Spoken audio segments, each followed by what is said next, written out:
Então, hoje conosco, pelo Conecta News, falando diretamente dos Estados Unidos, o piloto pratense Miguel Paludo, que vai retornar a correr pela NASCAR, uma das principais categorias do automobilismo mundial. E ele agora conosco na chamada online, usando a tecnologia que nos facilita, vai contar um pouco mais dessa empreitada que o ano de 2021 reserva.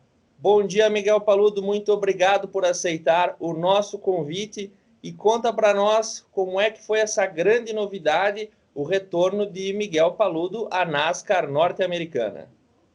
Vamos lá, bom dia, Thiago, prazer estar falando com você aí, o pessoal da Conecta News. Vamos lá, vamos fazer um resumo aí de como recomeçou essa história da NASCAR. Eu venho correndo pela Brent aí há alguns anos aí no Brasil, na Porsche Carrera Cup, e sempre, Miguel, pessoal, sempre tive o sonho de retornar à NASCAR, a maior categoria do automobilismo americano. E a Brent, ela já patrocina um carro na Xfinity Series, com o Justin Allgaier, que corre praticamente o ano inteiro com a marca. Então não fazia sentido ter mais de um carro na mesma categoria. Isso mudou agora em 2020, tivemos um ano maravilhoso na Porsche Cup, com 5 vitórias, ganhamos o campeonato do sprint, e aquela conversa que todo ano tinha um bate-papo ficou séria. E no jantar de comemoração aí do campeonato, eu trouxe novamente, e o Rick Brandt, o presidente da empresa, levou a sério e viu uma interação muito legal de, nesse momento, poder me levar de volta à NASCAR. E o Brasil está a empresa no Brasil está num momento maravilhoso de crescimento todo ano. Então ele conseguiu juntar as duas coisas aí. Então eu tô de volta no grid da NASCAR, o único brasileiro representando o Brasil lá. Então é muito, muito especial e gratificante para mim, mas acima de tudo poder correr numa equipe competitiva com o patrocínio da Brent que a gente vem trabalhando durante todos esses anos. Isso tudo ainda mais especial. E, Miguel, qual é a principal característica que tu pode dizer para nós de quando tu teve a tua primeira passagem pela NASCAR e hoje com uma experiência muito maior, retornando aí numa das principais equipes e, sem dizer nada, o lendário Chevy Camaro número 8 que tu vai guiar, estreando no Daytona International Speedway, que é um dos circuitos mais celebrados do mundo inteiro no automobilismo, né? Com certeza. Tá algumas semanas aí, 6 semanas, eu estou em contagem regressiva. A equipe, vamos falar um pouquinho assim em partes, a equipe por si só, do Dale Jr., né, é o lendário, o pai dele também tem muita história na NASCAR, ele foi o piloto mais popular em todos os anos praticamente que ele correu, então os fãs respeitam muito ele, e poder sentar nesse carro é com certeza um grande para a minha experiência da última vez que eu corri na NASCAR em 2013 até hoje mudou muito. Não existe nada como a experiência, tanto na vida automobilística quanto em qualquer profissão que você exerce. Quanto mais você fica mais velho, vamos dizer assim, tem mais experiência e tem uma visão diferente do todo. Então, hoje eu posso dizer que eu estou no topo da minha carreira. Eu posso... o meu campeonato do ano passado da Porsche Cup foi um campeonato dominante e por vários fatores. O jeito que eu me comporto na pista, o tempo que a gente demora para acertar o carro, entrosamento com a equipe, comunicação.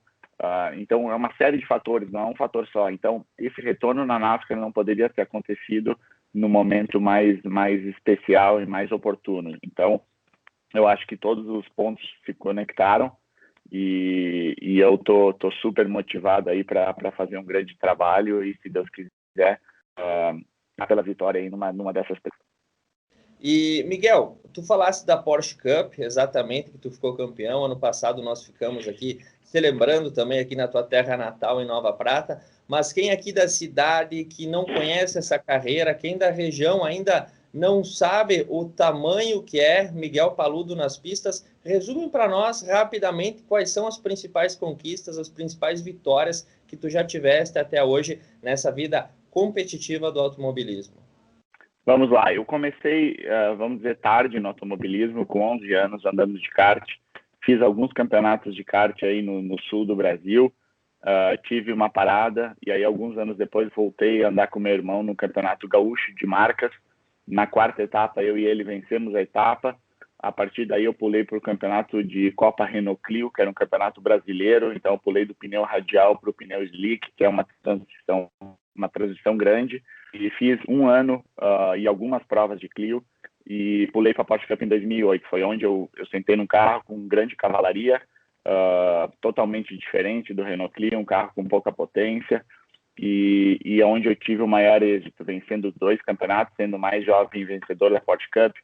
Ano seguinte, o primeiro vencedor de 2 campeonatos seguidos.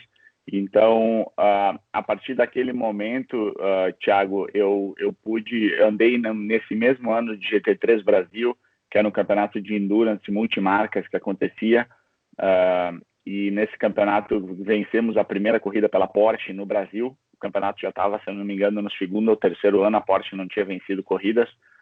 Vencemos, tivemos esse feito também. Então, a partir daquele momento, a minha carreira começou a ascender, porque a carreira de piloto é muito complicada, pois e o tempo não para. Então, uma vez que o piloto chega em algum momento e não conseguiu se mostrar ainda, é difícil de ele seguir carreira. Mas deu tudo certo na minha, graças a Deus, e no final de 2009 eu sabia que eu tinha que tentar algo maior.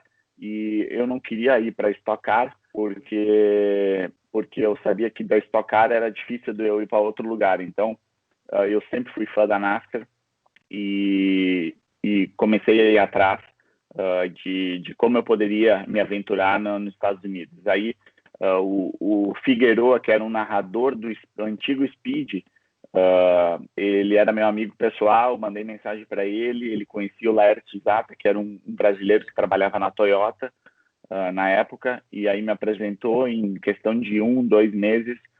O Laerte conseguiu um treino e eu fui para os Estados Unidos e a partir daí montamos um plano para mim ir para a NASCAR. Então, fiz algumas provas na K&N, que é a 4ª categoria da NASCAR, em 2010.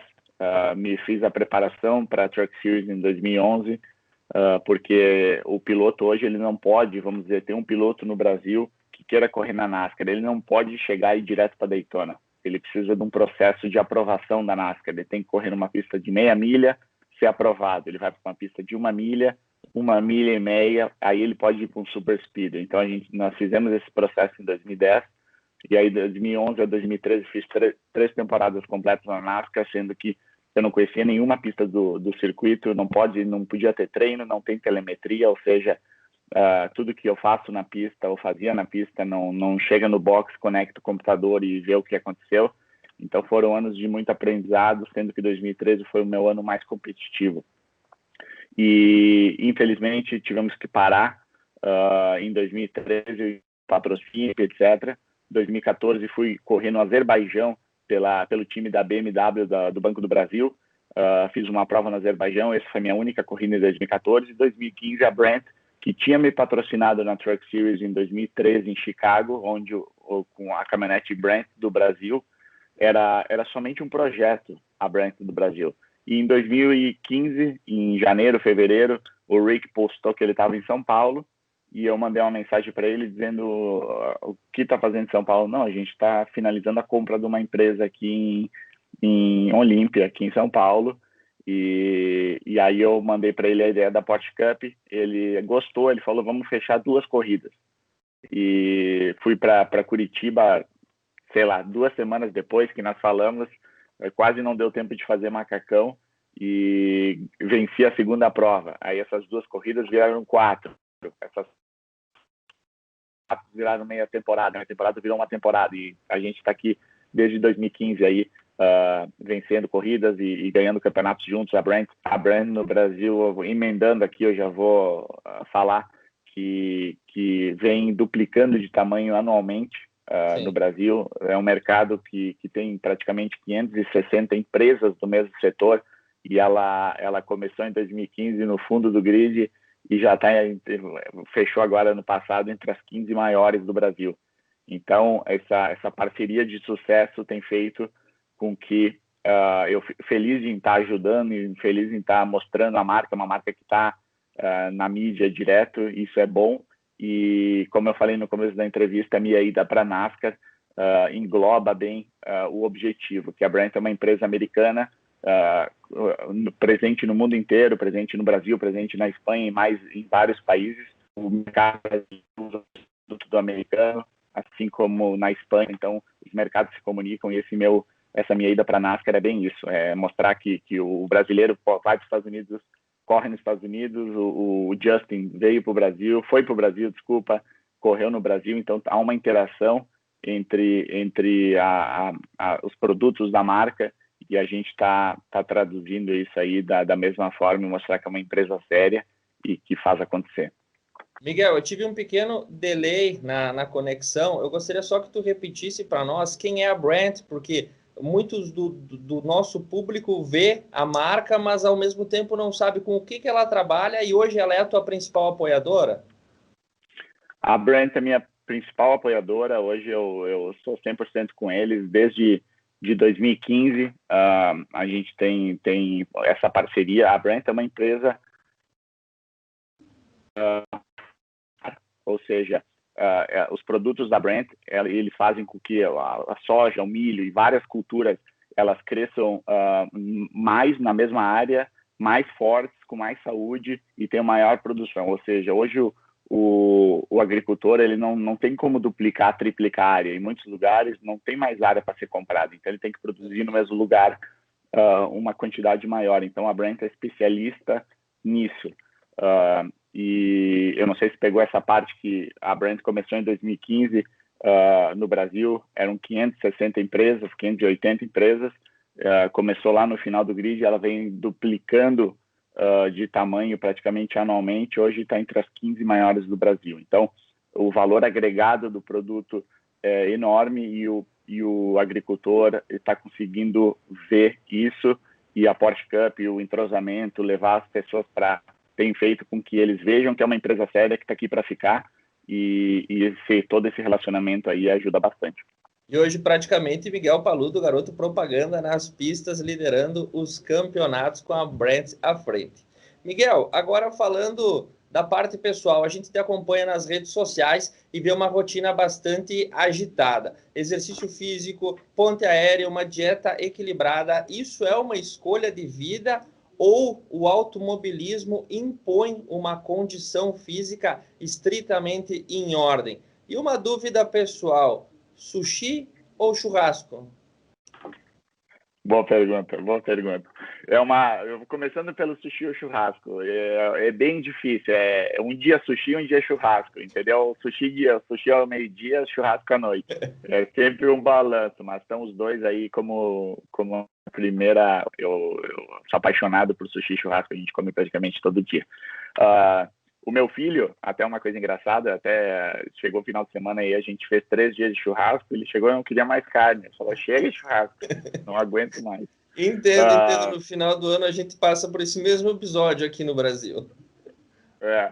Então, sobre alimentação, o automobilismo é um esporte que exige muito, então, falando estritamente da Porsche Cup, o carro, se está 34 graus, vamos dizer que está 30 graus em Interlagos, o carro não tem uma ventilação, ele é totalmente fechado, eu não tenho ar-condicionado, eu não tenho vento, eu não tenho nada, e eu tô com todo o macacão, roupa anti-chama, capacete e tudo mais. Então, para entrar no carro e ir pro grid, eu já tô suando. Então, é um desgaste físico enorme. Eu chego a perder 2 quilos numa corrida de 30 minutos no tempo de prova, porque não é só 30 minutos que eu fico no carro, eu fico mais o tempo que eu vou pro grid, etc.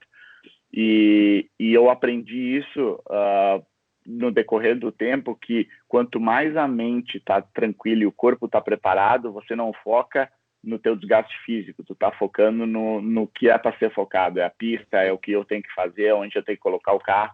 Então eu comecei muito tempo atrás a fazer crossfit, a correr, e eu sempre tive essa mentalidade de cuidar do corpo.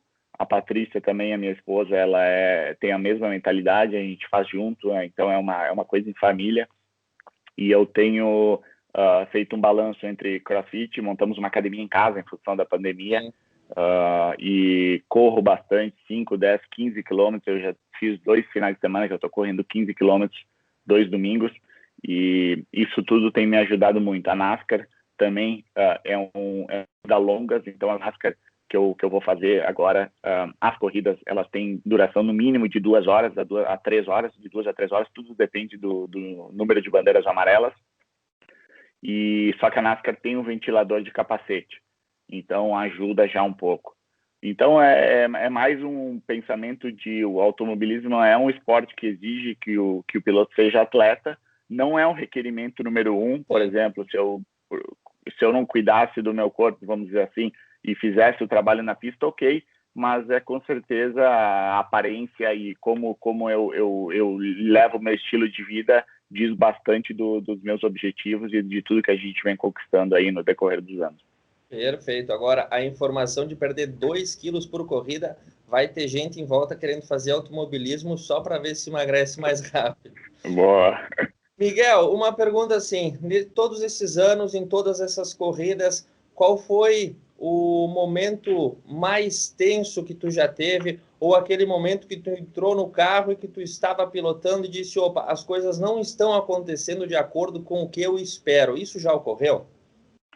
Ocorre direto, Thiago, porque o meu objetivo sempre foi campeonato. Óbvio, eu quero ir lá e vencer, mas eu sempre soube maneirar e manejar bem quando eu preciso tirar o pé e chegar em segundo, terceiro, quinto, pensando no todo. Eu estou sempre fazendo conta. Eu estou dentro do carro pensando, eu perdi essa posição, eu perdi 2 pontos, eu estou em tal na tabela. Então, essa foi uma característica sempre minha. E acho que os campeonatos que nós vencemos no decorrer da carreira são em função disso, em função desse manejamento que eu faço. Acontece direto, principalmente no decorrer para o final do ano, porque final do ano é decisão de campeonato. Então, a largada é sempre um momento tenso. E depois você consegue mais ou menos saber como as coisas estão se desenhando, mas a corrida não acaba até a bandeira quadriculada, tudo pode mudar em uma volta. Mas sempre tem essa coisa, essa tensão no fundo da cabeça que as coisas não estão acontecendo, ou se eu estou liderando a corrida com 5 segundos de vantagem, eu posso furar um pneu, ou o carro pode quebrar. Então sempre, sabe, começa a garoar, eu sou o primeiro a frear naquele ponto, então se eu passar reto, o segundo vai frear antes. Então tem sempre esse ponto de interrogação na cabeça do piloto que, como eu falei antes, conforme os anos se passam e a experiência aumenta, você consegue manter a calma e se sair melhor do que os outros. E uma curiosidade, Miguel, se fosse para você escolher como piloto 2 circuitos ao redor do mundo, um pelo desafio e outro pela história, aonde tu gostaria de correr? Bom, ótima pergunta. Eu fui a Le Mans, que eu já corri em Le Mans, de Porsche. Eu não fiz as 24 horas, mas fiz a preliminar da Porsche Cup com 60 Porsches no grid. Isso foi uma pista com uma história fantástica. E Daytona, que eu fiz pole lá, o primeiro brasileiro a fazer pole na NASCAR. E agora vou correr no circuito misto. Então, tanto Le Mans quanto Daytona são pistas com história, com um entorno enorme. Assim que você entra no túnel de Daytona, arrepia e não muda. Não é que a segunda, terceira vez não vai mais arrepiar. É uma pista que passa, é uma pista enorme, que tem uma história, tem um legado, e é muito, muito especial poder correr lá, assim como Le Mans. Le Mans é uma pista que, por exemplo, Interlagos, o meu tempo de volta é 1 minuto e 40. Em Le Mans, quando eu corri lá, o meu tempo de volta era 4 minutos e 10, uma volta. Então, um treino de meia hora é 4 minutos para abrir a volta, você dá 2, 3 voltas rápidas, é mais 4 minutos para vir para o box. Então, não pode parar no box para fazer ajustes, você sai para 30 minutos. Então, são pistas com certeza icônicas aí, que tem muita história e ainda bem, graças a Deus, eu já andei nas duas. Muito bem. Miguel, fugindo um pouco do automobilismo, a gente não pode se furtar essa pergunta. Tu reside nos Estados Unidos. Diariamente a gente acompanha as situações que decorreram em função da invasão do Capitólio pelos manifestantes, desse momento entroncado da política norte-americana. Como é viver nos Estados Unidos nesse momento e, principalmente, como esses atos se refletem na vida do americano? Tu que estás aí, pode nos contar melhor. Bom, a gente mora numa área aqui que é super tranquila. As coisas não refletem muito exatamente o que aparece na TV. Sim. Eu acho que infelizmente, está um momento de divisão nos Estados Unidos. O que aconteceu não foi legal no Capitólio, mas vai ter a transição agora do poder, independente de partido político, nem estou falando disso, apoia um, apoia outro, mas vai ter a transição e sempre que tem a transição tem aquela angústia, né? Sim. O que vai acontecer, como o novo presidente vai se comportar e tudo mais. Então, eu acho que a gente tem que esperar aí e torcer. Acho que os Estados Unidos sempre foi um país de leis e ordem. Isso é uma coisa que o mundo inteiro sabe. O que aconteceu semana passada foi um fato totalmente fora da curva e todo mundo espera que isso não aconteça, porque foi muito triste. Além de tudo, várias pessoas aí, 5 pessoas, eu acho, se eu não me engano, morreram. Perfeito. E isso não devia ter acontecido. Muito bem. Miguel, para a gente finalizar, porque o tempo acaba se fazendo exíguo e um piloto tem vários compromissos, a gente sabe. Quem quer te acompanhar na NASCAR aqui no Brasil, quem quer ver como serão as corridas de Miguel Paludo, quem quer acompanhar a tua carreira, quais são aí os portais, as redes sociais, os canais que tu indica, por onde que os brasileiros que querem torcer por você podem te acompanhar nas pistas? Vamos lá, eu estou nas 3 redes sociais aí, o Twitter, o Facebook e o Instagram, sempre Miguel Paludo, tudo junto, em letra minúscula. E o meu site também tá atualizado aí, vai ter notícias direto, miguelpaludo.com, sem o BR, só .com. E lá também consegue ir no site da Brand, consegue ver várias coisas que estão acontecendo aí, fotos, etc. E eu convido todo mundo aí a participar e agradeço aos que já seguem aí e apoiam. Muito bem. Miguel, algum recado para tua terra natal, Nova Prata, para a gente finalizar? É isso aí, não. Um abraço a todo mundo aí. Eu fico feliz quando eu recebo mensagens do pessoal daí. Eu estava aí 1 mês e meio atrás, fiquei uns dias aí na minha mãe, vi meu pai, vi todo mundo, amigos, etc. Então é sempre prazeroso poder voltar para Nova Prata, aquele clima de terra natal. E é isso aí. Agradeço a todos aí sempre pela torcida. Agradeço a você, Thiago, aí pela oportunidade. E um abraço a toda a cidade aí. Muito obrigado, Miguel, pela entrevista, pelo tempo. Logo mais nós voltamos a falar, quem sabe para comemorar as suas vitórias na NASCAR. Você acompanhou conosco, então, Miguel Paludo, diretamente dos Estados Unidos, falando sobre a nova temporada no automobilismo em que ele vai correr na NASCAR norte-americana. Muito obrigado.